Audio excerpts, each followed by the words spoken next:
A shoe that hasn't been brought back for nearly 20 years is finally coming back. 20 years ago, that's a long time ago. I wasn't even in high school back then. I was still living on the other side of the world. I believe it was still dial-up back then. And if it was broadband with like a cap. So once you reach that usage, it would go back to dial-up. Regardless, it was a very long time ago. And this shoe's filled with nostalgia. Air Jordan 13 Wheat.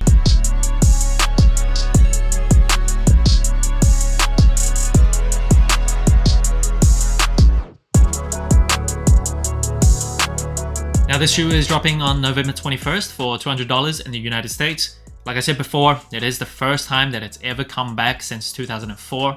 So it's been a long time coming. And right off the bat, this might be egregious to some people, but when it's this wheat color, or to me, if I didn't know that it was called wheat, I would just call this color like very light brown or a light shade of brown. This shade, especially on shoes with a lot of white, I just don't really love it. I like a darker shade of brown, like the Jordan 1 Palominos. That's right up my alley. This one, not so much my flavor. So yeah, just my personal opinion. Jordan 13, again designed by legendary designer Tinker Hatfield. He was inspired by a panther. One of Michael Jordan's many nicknames was Black Cat, so a panther makes sense. And when I talk about the shoe, when I go over the details, I'll refer to different parts of the shoe that draws inspiration from a panther. And originally, when this shoe came out back in 1997, it was retailing for a price of $150. $130 for the low tops, but $150 in 2023 terms, that's around $280. And the low tops, $130 in today's terms, that's around $250. So very expensive even back then. And the Jordan 13 was supposed to be the last shoe that Michael Jordan wore before he retired for the second time, but he did not. He wore the Jordan 14 in the final game in the NBA Finals in Game 6 against the Utah Jazz in '98. He wasn't supposed to, but he did it anyway. But the Jordan 13s, that was the shoe that he last wore for the majority of his final season as a Chicago Bull. And the upper sole of this shoe, a pretty standard Jordan 13 upper sole, comes with nice leather overlays, and you can see the grain of the leather, very soft. Toe box also comes in nice leather. But yeah, generally the leather on the upper sole, very nice. However, the tongue is the exception, does come with synthetic leather, made to look like tumbled leather, but when you press down, you don't see the grain of the leather, you don't see any wrinkles, just feels very artificial, very plastic. That is pretty standard for a Jordan 13, so no surprises there. Now speaking of the tongue, because of the materials used, because of the construction of the shoe, a lot of the Jordan 13s in that area makes like a farting noise. And I'll show you how.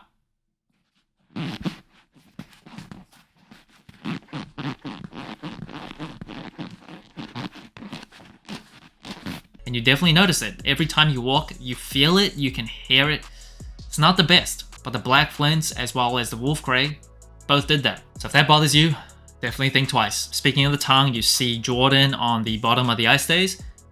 And what's also standard is the synthetic suede on the base layer, and you can tell it's synthetic. Compare this to really nice suede, you can feel it immediately to the touch. Feels kind of dry, feels kind of plastic. There's not that plush feeling to it.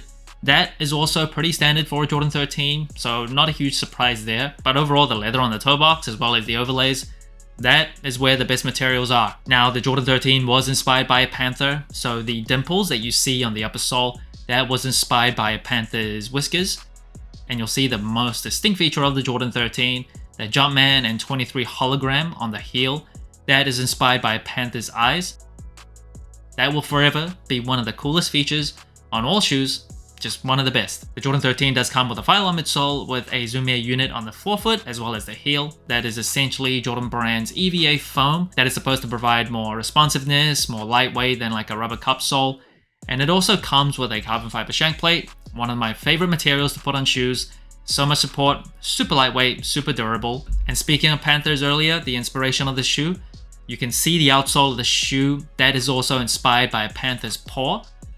So again, one of the best outsoles on all Jordan shoes, majority herringbone, just looks beautiful. And it also has that kind of, not exactly hologram, I guess, but a little Jordan thing cut out on the outsole of the shoe. Love it. This shoe doesn't come with any extra laces. Quite honestly, I can't think of another color that would go really well with this shoe. So I'm pretty happy with the default laces. Box of the shoe, very standard white Jordan box. Yeah, not much to say. Now moving on to size and comfort, I'm a size 9.5 true to size. I do have wide feet. For Jordan 13s, I generally just go true to size. And the Jordan 13s, one of my favorite in terms of comfort from Jordan 1 to 14.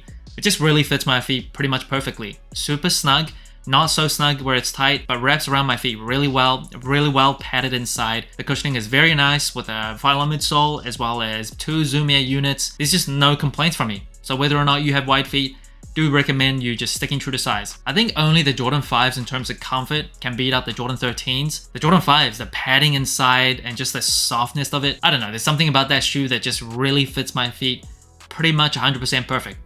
This is almost there. If I had to choose one, I'd choose the Jordan 5 in terms of comfort, but the Jordan 13s are lighter because of the materials that's used. Yeah, really no complaints in terms of comfort.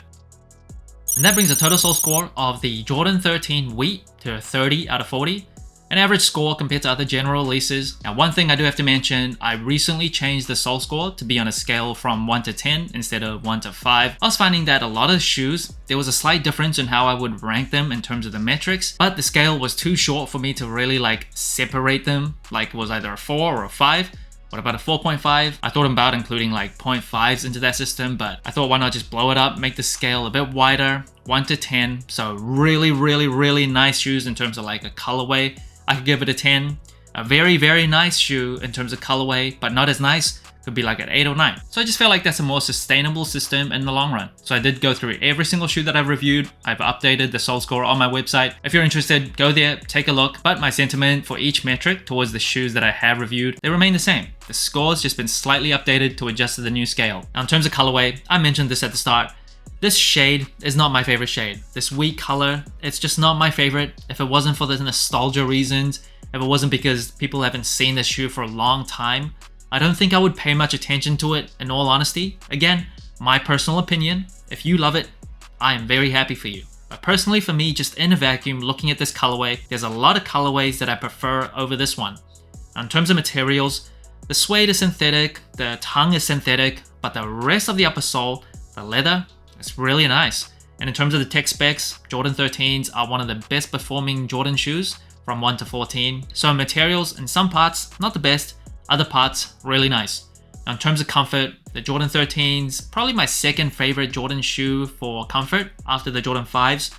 So definitely have no complaints there. Light for a 90s basketball shoe, well cushioned, like it all around. In terms of versatility, the 13s are still a more basketball looking shoe. Doesn't really lend itself that well to casual wear, casual use. Chances are if you see someone wearing a Jordan 13, most likely they're into sneakers at some level. There are people that just don't care about sneakers. They look at a shoe and they're like, oh, that looks pretty nice, and they'll get it. But if you see someone wearing a Jordan 1, they could just be anybody because that silhouette is just so wearable, so versatile.